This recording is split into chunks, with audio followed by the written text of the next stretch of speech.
الشیطان الرجیم بسم اللہ الرحمن الرحیم الحمد للہ الذی ہدانا لہذا وما كنا لنہتدی لولا ان ہدانا اللہ لقد جاءت رسل ربنا بالحق الصلاۃ والسلام والتحیۃ والاکرام علی النبی العربی الامی المکی المدنی القرشی الہاشمی الابتہی المطلبی صاحب التاج والمعراج الرسول المسدد والنبی الممجد المحمود الاحمد المصطفى الامجد ابی القاسم محمد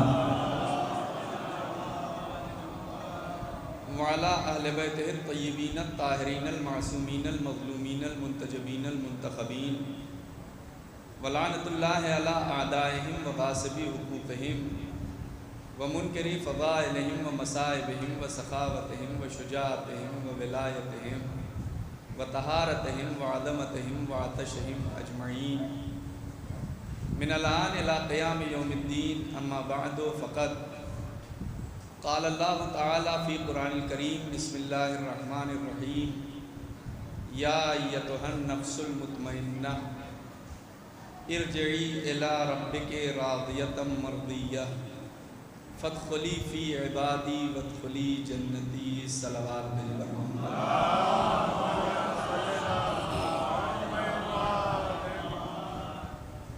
قرآن کریم میں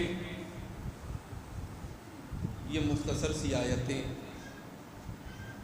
جنہیں عام طور سے شب عاشور اور روز عاشور آپ سنتے رہتے ہیں،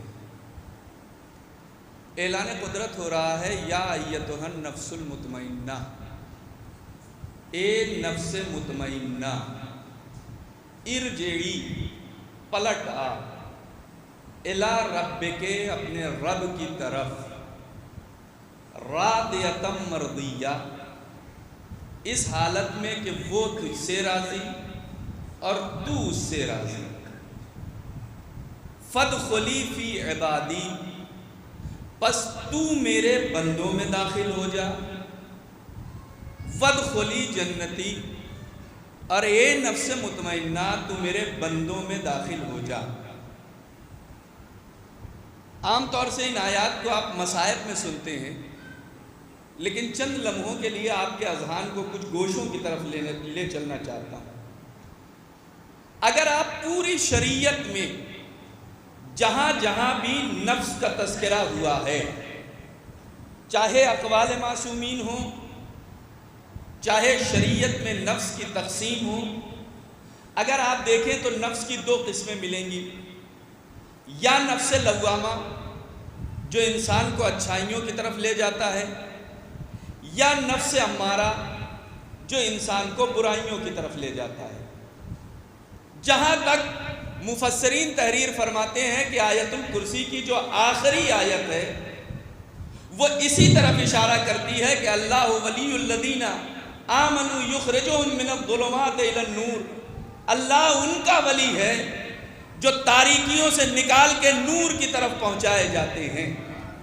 والذین کفروا اولیاءہم الطاغوت، اور جن لوگوں نے کفر اختیار کیا اور طاغوت کو اپنا ولی مانا، یخرجونہم من النور الی الظلمات، یہ نور سے نکال کے تاریکیوں میں ڈال دیے جاتے ہیں۔ اولئک اصحاب النار، یہی جہنم والے لوگ ہیں، ہم فیہا خالدون، جو ہمیشہ جہنم میں رہیں گے۔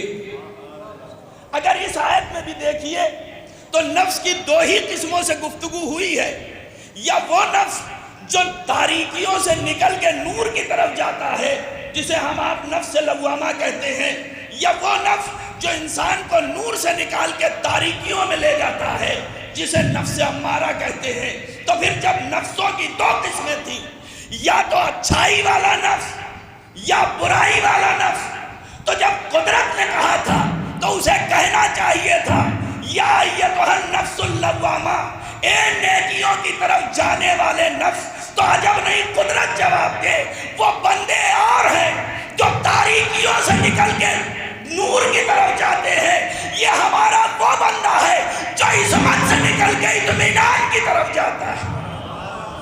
تو توجہ چاہ رہا ہوں، یہ میرا وہ بندہ ہے جو دائرہ عصمت سے نکل کے اطمینان کی طرف جا رہا ہے. تو جب اطمینان کی طرف جا رہا ہے تو اب جب قدرت نے گفتگو کی تو اس نے ایک اور لفظ کو ایجاد کیا.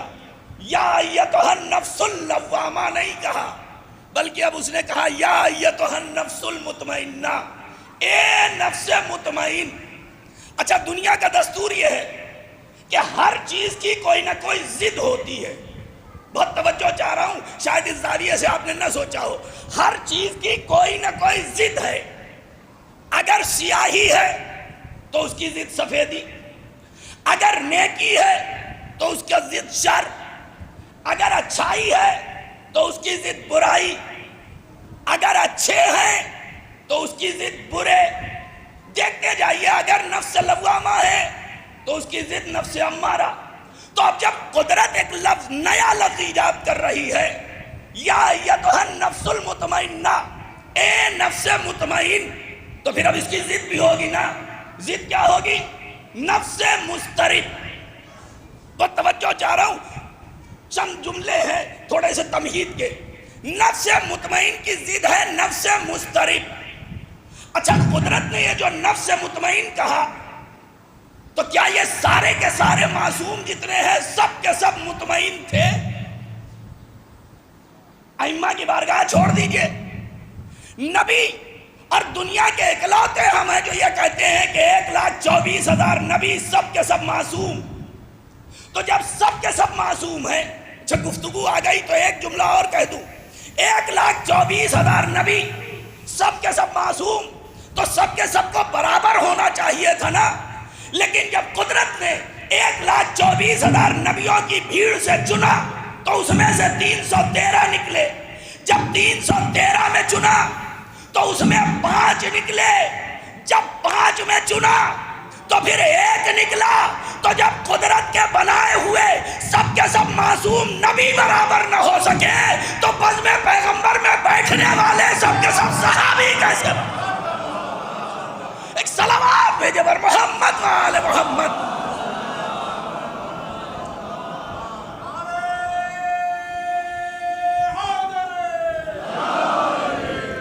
اچھا، تو صاحب یہ سب کے سب معصوم، تو یہ اطمینان نفس مطمئن معصوم نبیوں کے ہاں پایا جانا چاہیے نا کہ سب کے سب مطمئن ہیں. تو آئیے بارگاہ معصومین میں چل کے دیکھتے ہیں انبیاء کے یہاں کہ کیا سب کے سب نبی مطمئن تھے. بہت توجہ چاہ رہا ہوں. اگر سب کے سب مطمئن ہوتے تو آدم فراق جنت میں کبھی نہ رو رہے ہوتے. اس لیے کہ اطمینان ہوتا کہ اس نے جنت میں رکھا تھا تب بھی میری بھلائی کے لیے، جنت سے دنیا میں بھیجا ہے تب بھی میری بھلائی کے لیے. اطمینان ہونا چاہیے تھا نا.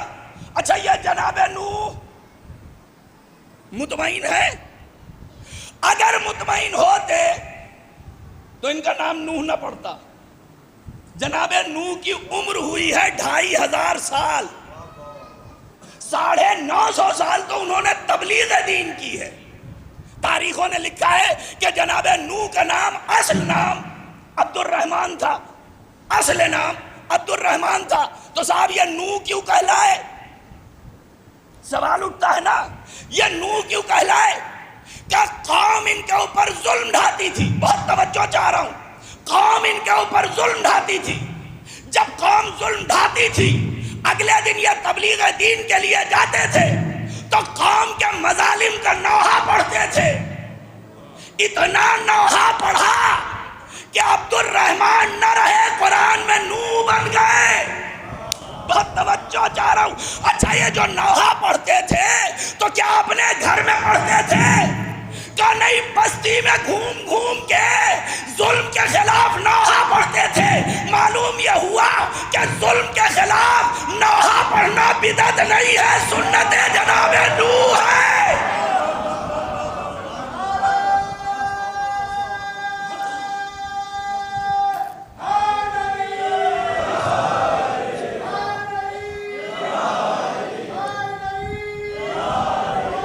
تو صاحب جناب نوح مطمئن ہونا چاہیے تھا نا.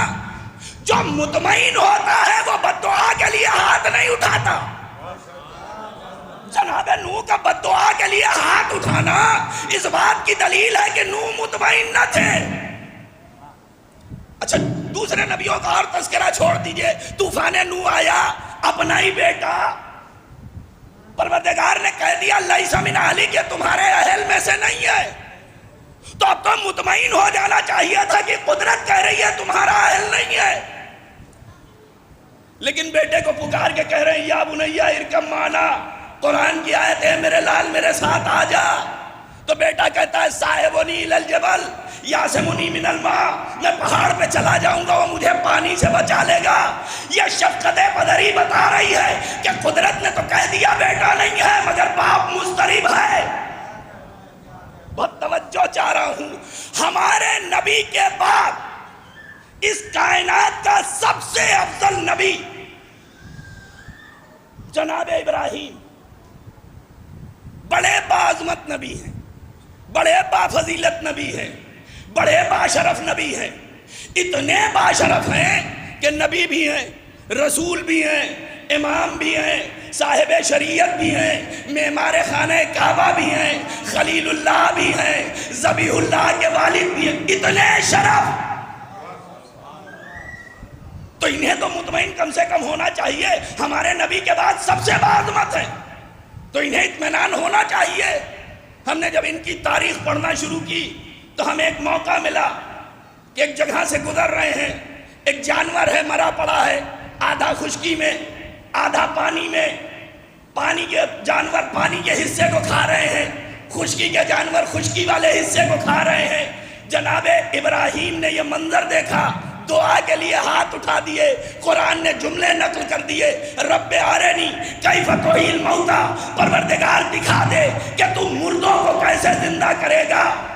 ادھر سے سوال ہوتا ہے اولم تؤمن، پروردگار پوچھ رہا ہے کیا تمہیں ایمان نہیں ہے؟ تو انہیں کہنا چاہیے تھا کہ ایمان نہیں ہے، لیکن یہ بتایا ایمان تو ہے مگر اطمینان نہیں ہے۔ بہت توجہ چاہ رہا ہوں، اولم تؤمن کا ایمان تو ہے ولیکن لیطمئن قلبی، اپنے دل کے اطمینان کے لیے، تو اس کا مطلب یہ ہے کہ اضطراب پایا جا رہا ہے، تبھی تو اطمینان کے لیے کہہ رہے ہیں۔ پروردگار نے کہا اچھا تمہیں اطمینان چاہیے، ہاں معبود دیکھنا چاہتا ہوں، کہ 4 پرندے لے لو، 4 پرندے، اب 4 پرندے جو لیے، تاریخ کا اختلاف ہے، اس سے کوئی بحث نہیں ہے، مگر یہ ہر ایک نے لکھا ہے کہ ان 4 پرندوں میں 3 حرام گوشت تھے، 1 حلال گوشت تھا۔ بہت توجہ چاہ رہا ہوں، 3 حرام گوشت 1 حلال گوشت۔ قدرت نے کہا چاروں کو ذبح کرو، گوشت کو قیمہ کرو، مخلوط کرو، پہاڑ کی بلندیوں پہ جا کے رکھ دو، اب تمہیں جسے زندہ کرنا ہو اس کی منقار کو ہاتھ میں لے کے آواز دو، جسے پکارو گے وہی آئے گا، زندہ ہو جائے گا۔ بھائی حرام گوشت حلال گوشت سب کا گوشت مخلوط ہے، لیکن جب نبی حلال گوشت کے پرندے کو پکارتا ہے تو اسی کے گوشت کے ذرے آتے ہیں، حرام گوشت کے ذرے نہیں آتے۔ اب دنیا کہتی ہے ساتھیوں کی تعداد بڑی مختصر ہے، یہ نظر تو آتے نہیں ہے، محشر کی بھیڑ میں کہاں سے دکھائی دیں گے؟ ارے سیدہ آواز دے رہی ہوگی، ہر چاہنے والا جگہ سے لبیک کہہ کے جا رہا ہوں۔ ایک صلوات بھیجے پر محمد وآل محمد۔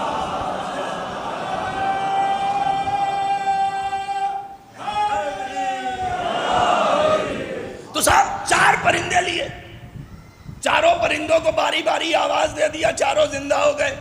تو صاحب اب تو زندہ کرنے کا ہنر آ گیا تھا نا، اب تو مطمئن ہو جانا چاہیے، 1 چھوڑ 4 زندہ کر لیے، زندہ کرنے کا ہنر قدرت نے دے دیا، تو اب تو زندہ کرنا چاہیے، مطمئن ہونا چاہیے۔ لیکن ہم نے تاریخ میں عالم اسلام کے تمام مسلمانوں کو ذی الحجہ کی 10 تاریخ سے پہلے دیکھا کہ وہ کچھ بکروں کی رسیاں پکڑ کے ٹہل رہے ہوتے ہیں۔ ہم نے کہا صاحب یہ کہنے لگے یہ جناب ابراہیم کی قربانی کی یادگار ہے۔ بہت توجہ چاہ رہا ہوں، یہ اس قربانی کی یادگار ہے۔ صاحب کچھ لوگ ہوتے ہیں کہ جو پورے محلے میں جا کے بکروں کو بڑے غور سے دیکھتے ہیں، ہر ایک کے بکرے کو، اور اس کے بعد مارکیٹ جاتے ہیں، کوشش یہ ہوتی ہے کہ میں سب سے بڑا والا بکرا لے کے آؤں تاکہ پورا محلہ دیکھ کے کہے صاحب ان کا بکرا بہت بڑا تھا۔ جہاں سے ان کا بکرا بڑا تھا کی نیت آ گئی تو اب یہ آپ کے حنا کے نام کی قربانی ہے، اللہ کی راہ کی قربانی نہیں ہے۔ اب ایسی قربانی کا کیا فائدہ کہ دولت بھی جائے ثواب بھی نہ ملے۔ اچھا کچھ لوگ ہوتے ہیں جن کو دیکھیے صاحب وہ آغوش میں بکرے کو لے کے چل رہے ہوتے ہیں، اور ان میں سے تحقیق کیجئے گا اکثر وہ ملیں گے جو کبھی اپنے بھائی کے بیٹے کو گود نہیں لیتے ہیں، وہ بکروں کو گود لے کے چل رہے ہوں گے، صاحب کوئی ثواب نہ ملے گا۔ اگر بھائی کا بیٹا گود کے لیے ترستا رہا، آپ جانور کو لے کے چلے تو نہ ابراہیم خوش ہے، نہ اسماعیل خوش ہے، نہ محمد خوش ہے، نہ خدا خوش ہوگا۔ تو صاحب عالم اسلام بکرے لے کے ٹہل رہے، ہم نے کہا صاحب یہ کہنے لگے یہ اسی قربانی کی یاد ہے۔ ہم نے کہا کیا ہوا تھا؟ کہنے لگے وہ دمبا آ گیا تھا۔ ہم نے کہا صاحب دمبا آیا تھا تو آپ بھی دمبا لائیے۔ یہ بکرا، یہ گائے، یہ بھینس، یہ اونٹ، یہ تو شبیہ بھی نہیں ہے دمبے کی۔ اگر بھیڑ تک ہو تو کہا جائے کچھ شباہت رکھتی ہے، لیکن یہ بکرا بھیڑ کی شبیہ نہیں، اونٹ اس کی شبیہ نہیں، بھینس اس کی شبیہ نہیں۔ کہنے لگے صاحب یہ نہ دیکھیے کہ شبیہ ہے یا نہیں، ہم نے جانور کی نسبت اس جانور سے دے دی۔ عجیب و غریب مسئلہ ہے کہ آپ جانور کی نسبت دے دیں تو محترم ہو جائے، ہم حسین کے روضے سے علم کی نسبت دے دیں، تابوت کی نسبت دے دیں تو محترم نہ ہوں گے۔ صاحب نسبت لے کے چلنے، ہم نے کہا صاحب یہ کہنے لگے اسی قربانی۔ اچھا اس قربانی میں ہوا کیا تھا؟ کہنے لگے جناب ابراہیم نے 3 دن خواب دیکھا۔ کیا خواب دیکھا؟ کہ میں اللہ کی راہ میں اپنے بیٹے کو ذبح کر رہا ہوں۔ 3 دن جناب ابراہیم نے خواب دیکھا۔ تیسرے دن بیٹے سے تذکرہ کیا، کہ میرے لال میں نے خواب دیکھا ہے کہ میں اللہ کی راہ میں تجھے ذبح کر رہا ہوں۔ بیٹا پلٹ کے جواب دیتا ہے بابا جو آپ کو حکم دیا جا رہا ہے اس پر عمل کیجئے۔ باپ نبی کہہ رہا ہے خواب دیکھا، بیٹا نبی کہہ رہا ہے حکم پروردگار ہے۔ قیامت تک کے لیے مسلمانوں کے ذہن پر اس جواب نے تالا لگا دیا کہ جب نبی کا خواب نہیں ہوتا ہے، حکم پروردگار ہوتا ہے، تو نبی کے ذہن سے نکلنے والے جملے اپنے نہیں ہوتے ہیں، حکم پروردگار ہوتا ہے۔ کہ میرے لال میں نے خواب دیکھا ہے کہ میں تمہیں اللہ کی راہ میں ذبح کر رہا ہوں، کہ بابا جو حکم دیا جا رہا ہے اس پر عمل کیجئے۔ جناب ابراہیم چلنے لگے، جناب حاجرہ سے کہتے ہیں رسی اور چھری دے دو۔ بہت توجہ چاہ رہا ہوں، رسی اور چھری۔ زوجہ سوال کرتی ہے یہ رسی اور چھری کیا کیجئے گا؟ کہا دوست کے گھر جا رہا ہوں، شاید دمبا ذبح کرنا پڑ جائے۔ بہت توجہ چاہ رہا ہوں، کیا کہا؟ دوست کے گھر جا رہا ہوں۔ اللہ نے زبان کی آبرو اس طرح رکھی کہ اگر ابراہیم نے دوست کہا تو قدرت نے خلیل اللہ کا لقب دے دیا۔ دمبا کہا تو دمبا ہی آیا ہے، کوئی دوسرا جانور نہ آیا۔ ہم نے دیکھا عالم اسلام یہ بکرے لے کے 2-3 دن پہلے سے، ہم نے کہا صاحب یہ کہنے لگے وہی قربانی۔ ہم نے کہا پھر کیا ہوا؟ کہا جناب ابراہیم جناب اسماعیل کو لے کے چلے، میدان منا میں آئے۔ بہت توجہ چاہ رہا ہوں، شاید اس زاویے سے نہ سوچا ہو۔ میدان منا میں آئے، اسماعیل کو لٹایا، گردن پر چھری رکھی، چھری چلی، آنکھوں پر پٹی باندھ لی۔ یہ پٹی باندھنا بتا رہا ہے مضطرب ہے، مطمئن نہیں ہے۔ بہت توجہ چاہ رہا ہوں، یہ پٹی باندھی، گردن پر چھری چلی۔ ہم نے کہا صاحب اسماعیل ذبح ہو گئے۔ کہنے لگے یہی تو سمجھے نا، یہی تو معجزہ ہے۔ ہم نے کہا کیا مطلب؟ کہا جب چھری چلی تو اسماعیل بچ گئے، جنت سے دمبا آ گیا۔ بہت توجہ چاہ رہا ہوں، جنت سے دمبا آ گیا۔ ہم نے کہا صاحب 3 دن خواب دیکھا تھا، دمبا پہلے دن جنت سے چلا، دروازہ جنت پہ آ کے رک گیا۔ جب دروازہ جنت سے دمبے نے جھانک کے دیکھا، جناب ابراہیم و اسماعیل نظر نہ آئے۔ دروازہ جنت پہ دمبا انتظار کرنے لگا۔ دوسرے دن دروازہ جنت سے چلا،